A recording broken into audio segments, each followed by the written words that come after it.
कि हमारे गाजीपुर बॉर्डर पर और टीकरी हो चाहे सिंगू बॉर्डर हो, सब पर सड़क खोदकर कंक्रीट की दीवारें बना दी गई हैं। उससे पहले कांटे लगाए गए हैं। मतलब जो हमारी पार्लियामेंट की सुरक्षा नहीं है, उससे ज्यादा जबरदस्त सुरक्षा की गई।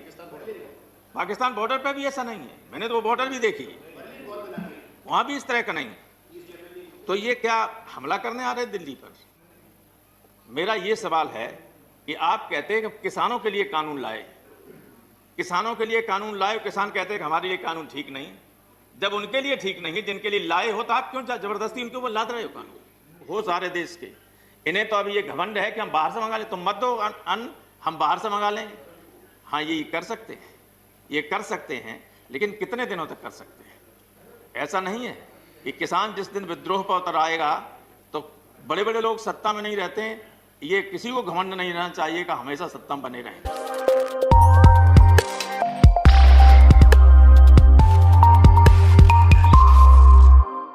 हमारे किसान बैठे हुए हैं कई महीनों से।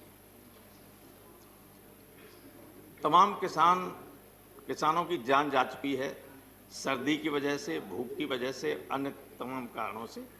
लेकिन सरकार ऐसी निर्दयी हो गई है, ऐसी बेरहम हो गई है कि उसके ऊपर कोई असर ही नहीं हो रहा है,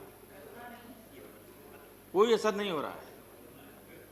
आप ये बताइए कि अगर आप उनको 1.5 साल तक होल्ड करने के लिए, रोकने के लिए राजी हो जाते हैं, तो इसमें क्या दिक्कत है कि उन तीनों बिलों को विथड्रॉ करके इस सेशन में रिपील कीजिए उस एक्ट को, और नए बिल ले आइए, उनको स्टैंडिंग कमेटी को भेज दीजिए, और उसके बाद नए बिल पास कर दीजिए। अगर पहले भी आपने विपक्षी मांग मान ली होती कि स्टैंडिंग कमेटी को भेज दी जाए, तो ये संकट नहीं आता। अब मैं देख रहा हूं कि हमारे गाजीपुर बॉर्डर पर और टीकरी हो चाहे सिंगू बॉर्डर हो, सब पर सड़क खोदकर कंक्रीट की दीवारें बना दी गई हैं। उससे पहले कांटे लगाए गए हैं। मतलब जो हमारी पार्लियामेंट की सुरक्षा नहीं है, उससे ज्यादा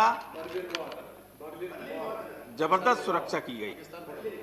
पाकिस्तान बॉर्डर पर भी ऐसा नहीं है, मैंने तो वो बॉर्डर भी देखी, वहां भी इस तरह का नहीं है। तो ये क्या हमला करने आ रहे हैं दिल्ली पर? और बार बार हमारे राष्ट्रपति के अभिभाषण में भी इस बात की चर्चा करवा दी आपने। राष्ट्रपति को आप जानते हैं कि राष्ट्रपति तो वही कहेंगे जो आप लिखेंगे। उससे न एक लाइन इधर कह सकते हैं, न एक लाइन उधर कह सकते हैं। वो अगर अपने मन की बात कहना चाहें तब भी नहीं कह सकते। अब किसान अपनी मन की बात कहना चाहता है, इसलिए आया, क्योंकि वो अगर टेलीविजन और रेडियो पे उसकी बात आ नहीं सकती, इसलिए बैठा इसलिए है कि वो अपनी मन की बात आपको सुनाने आया है। आप तो अपनी बात सुना देते हैं सबको, कोई दिक्कत नहीं। तो जब और प्रश्न उठता ये है कि आया क्यों है? मेरा ये सवाल है कि आप कहते हैं कि किसानों के लिए कानून लाए, किसानों के लिए कानून लाए, किसान कहते हैं कि हमारे लिए कानून ठीक नहीं। जब उनके लिए ठीक नहीं, जिनके लिए लाए हो, तो आप क्यों जबरदस्ती उनके ऊपर लाद रहे हो कानून? वो कह रहे हैं कि हमारे लिए नुकसानदायक, आप कह रहे हैं हम आपके लिए लाए। आएंगे आपके मध्य प्रदेश में कई जगह एक बड़े व्यापारी ने, जिसका नाम रोज लोग देते, मैं नहीं लेना चाहता, लेकिन कई करोड़ टन चावल और गेहूं भरने के लिए, रखने के लिए गोदामें बना ली। 4 साल से बन रही थी। दिग्विजय सिंह जी, माननीय दिग्विजय सिंह जी अच्छी तरह जानते हैं। अब जब उनके बगल में जो मंडियां होंगी, हमारी राज्य की मंडियां, वे चल जाएंगी क्या? उन्हें कैसे मालूम था भाई कि ये कानून आने वाले हैं? 4 साल से बना रहे थे। आप देख आइए जाके, अगर मैं गलत कह रहा हूं। बनाई मंडी की नहीं बनाई? वो किनकी हैं वो मंडियां?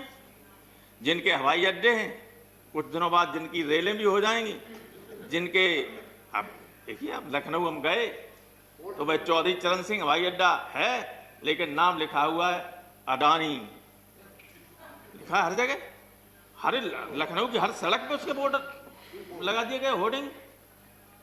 आप बाहर जाइए अगर 10 मिनट गाड़ी खड़ी करेंगे तो इतना रुपया, और 10 मिनट से ज़्यादा हो गया तो इतना रुपया। आपको अगर कोई छोड़ने आया, आप वीआईपी हैं, उनके साथ आपके साथ गाड़ियाँ चली आईं, थोड़ा सा हवाई जहाज लेट है और आपसे नमस्ते करने के लिए, खड़े बात करने के लिए रह गए, तब तक पता चला गाड़ी का पैसा बढ़ गया। बहुत बुरा हाल है।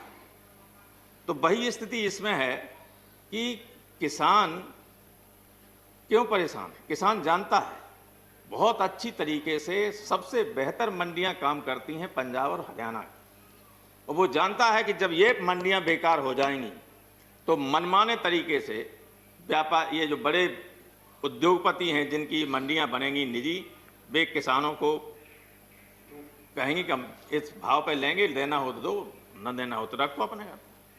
और गरीब होता है आदमी, किसान को जब फसल होती है तब वो उस पैसे से अपने बच्चों के लिए कपड़े लेता है, लड़के लड़कियों की शादी हो तो उसका इंतजाम करता है, पढ़ाई के लिए पैसा की व्यवस्था करता है, तो मजबूरी में उसे फिर सस्ते में बेचना पड़ता है। और ये भय है, और भय वास्तविक है।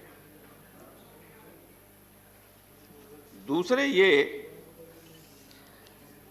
कि जो एक इसमें दूसरा बिल है कॉन्ट्रैक्ट फार्मिंग का। कॉन्ट्रैक्ट फार्मिंग में इतनी बड़ी धोखाधड़ी हम लोगों को पहले ही संदेह था। अब आप देखिए, छत्तीसगढ़ के लोग हैं यहाँ, ये हमारे पास सामने रखा हुआ पेपर कटिंग, छत्तीसगढ़ के 7 जिलों के किसानों के साथ कॉन्ट्रैक्ट फार्मिंग में धोखाधड़ी, एसपी से शिकायत, और हजारों करोड़ रुपए के हो गया धोखाधड़ी। पैसा ही नहीं दिया, ले लिया, पैसा नहीं दिया, और कुछ जगह कहा कि हम ये बीज दे रहे हैं आपको, पैदा कीजिए, 2600 रुपया लेंगे, खरीदेंगे, और पैदावार इतनी ज़्यादा होगी, पैदावार आधी भी नहीं हुई, और अब कह रहे हैं कि 800 रुपया खरीदेंगे, और नहीं खरीदेंगे। आप क्या कैसे कर लेंगे? आपने कहीं इस बिल में ये व्यवस्था नहीं की कि चाहे राज्य की मंडी में खरीदा जाए, चाहे कोई इंडिविजुअल खरीदे, चाहे कोई और प्राइवेट मंडी वाला खरीदे, इस एमएसपी से कम लागत पर, कम कीमत पर कोई नहीं खरीदेगा। ये गारंटी अगर एक लाइन लिख दे जाते तब भी लोगों को भरोसा रहता है कि इसमें हमारी एमएसपी बची रहेगी। अब केवल ऐसे ही कहते रहोगे कि एमएसपी नहीं जाएगी, कहां आपने गारंटी की? तो इसलिए ये जो संदेह लोगों के मन में है ये अनावश्यक नहीं है। और आपने आरोप लगा दिया कि विपक्ष ने किसानों को गुमराह कर दिया है। हर चीज में राजनीति करने की आवश्यकता नहीं है। जो सूरज के रोशनी की तरह साफ चीज हो उसके लिए भी ये कहो कि ये तो भाई ऐसा नहीं ऐसा है, तो कौन मान लेगा उसको? आपने कहा कि किसानों ने गुमराह कर दिया। और एक चीज नहीं, हर चीज में आपने कल देखा होगा, बाद में अधिकारियों को बैकफुट पे जाना पड़ा कि दिल्ली में सादरा पुलिस ने स्टील की लाठियां मंगाई। स्टील की लाठियां जब वो कुछ चैनलों ने दिखा दी तो अधिकारियों ने स्पष्टीकरण दिया कि हमें नहीं मालूम था, कुछ लोकल अधिकारियों ने बना रही थी, बाद में उनको विड्रॉ कर लिया गया। किसानों के लिए स्टील की लाठियां, कभी दुश्मनों के लिए बॉर्डर पे स्टील की नहीं जरूरत पड़ी, लाठी की जरूरत, लेकिन यहाँ स्टील की लाठी मंगा ली थी। तो क्या ये दुश्मन हैं जो देश को खिलाते हैं? पंजाब का एक शानदार इतिहास है, अतीत है। अगर पंजाब इतनी बड़े पैमाने, अब तो देश के दूसरे हिस्सों में भी बहुत बढ़िया खेती होने लगी, लेकिन एक स्थिति ऐसी थी जिसमें देश के बड़े हिस्से को खिलाने पिलाने का काम पंजाब करता था। देश की सीमाओं पर बड़े पैमाने पर उनके घरों से जाने वाले लड़के हैं। और मैं ये आप भी जानते हैं और हम सब जानते हैं कि जितने किसान परिवारों के लोग हैं वे न केवल खेती पैदा करके लोगों के पेट भरने का काम करते हैं, बल्कि हमारी पुलिस और सेना में जो लोग हैं, बॉर्डर पर जो सीमाओं की रक्षा करते हैं, देश में जो लॉ एंड ऑर्डर को बनाए रखने का काम करते हैं, वे जवान भी इन्हीं किसानों के परिवारों से आते हैं। ये उन परिवारों से नहीं आते हैं जो जिनके लिए आप लोग काम कर रहे हैं। आपको काम करना चाहिए इनके लिए, आप कर रहे हैं उनके लिए जिनके आसपास का, जिनके रिश्तेदार और खानदान कोई सेना में जा ही नहीं सकता है। नहीं दे, अगर उनके सामने गोली चला दी जाए तो गिर पड़ेंगे, नहीं क्या, लेकिन देश का धन सारा इकट्ठा कर लेंगे और उनकी मदद हो रही।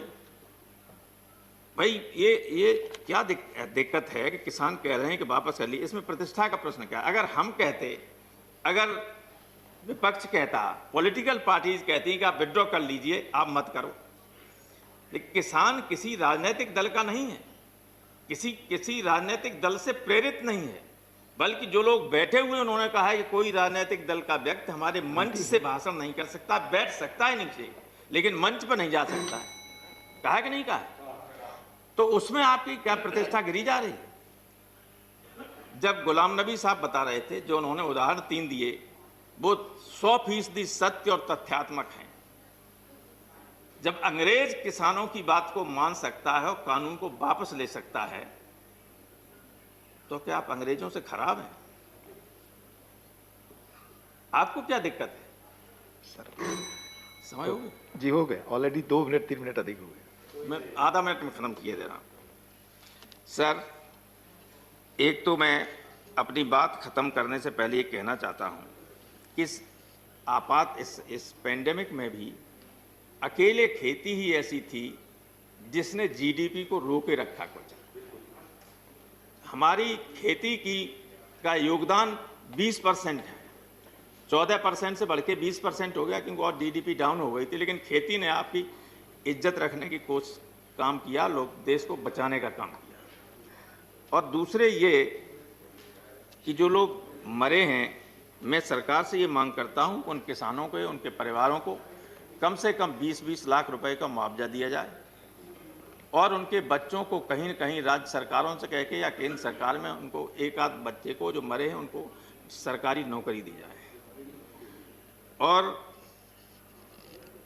हमारे गुरु उदय प्रताप सिंह ने एक बार लिखा था इसी पे कि खेत में मेहनत तुमने की, तुम्ही को तंगी का डर हो, तुम्हारे घर में दिया जले रोशनी और कहीं पर हो, उठो ये नीलकंठ तीसरे नेत्र की याद दिलाता हूं, तुम्हें आवाज लगाता हूं। तो ये किसानों को इस सदन के माध्यम से मैं आवाज देना चाहता हूं कि एक हो सारे देश के। इन्हें तो अभी ये घमंड है कि हम बाहर से मंगा लें, तुम मत दो अन्न, हम बाहर से मंगा लेंगे। हाँ, ये कर सकते हैं, ये कर सकते हैं, लेकिन कितने दिनों तक कर सकते हैं? ऐसा नहीं है कि किसान जिस दिन विद्रोह पर उतर आएगा तो बड़े बड़े लोग सत्ता में नहीं रहते हैं। ये किसी को घमंड नहीं रहना चाहिए कि हमेशा सत्ता में बने रहें। इसलिए लोगों की बात सुनिए, लोकतंत्र है, देश की बड़ी आबादी वो है, बैठे हुए लोग, उनको मनाइए। वे आपको मना रहे हैं, ये समझिए एहसान कर रहे हैं आप पे। आप उनसे कहिए आप जाइए, हम ये विड्रॉ करेंगे बिल और नए बिल लाएंगे जिसमें उनसे भी पूछा जाएगा, उनके संगठनों से पूछा जाएगा और उसके हिसाब से संशोधित कानून लाए जाएंगे। बहुत बहुत धन्यवाद।